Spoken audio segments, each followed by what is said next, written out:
ఇప్పటివరకు తనకున్న గన్మెన్ల భద్రతను ప్రభుత్వం ఉపసంహరించడాన్ని సవాల్ చేస్తూ మాజీ మంత్రి అంబటి రాంబాబు హైకోర్టులో పిటిషన్ దాఖలు చేశారు. తనకు ప్రాణహాని ఉందని, భద్రతను పునరుద్ధరించేలా ఆదేశాలివ్వాలని కోరారు.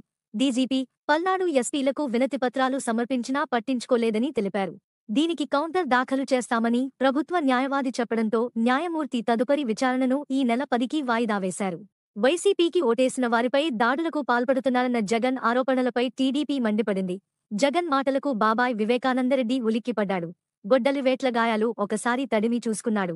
ఒరిజినల్ వైఎస్సార్ అభిమానులు, జగన్ నకిలీ ఫ్యాన్స్, వారిలో వారే కొట్టుకుని ఫేక్ న్యూస్ ప్రచారం చేస్తున్నారు. టీడీపీని హెచ్చరించే ముందు ఓసారి నీ చెల్లి పంపించిన అద్దంలో ముఖం చూసుకో జగన్ అని ట్వీట్ చేశారు.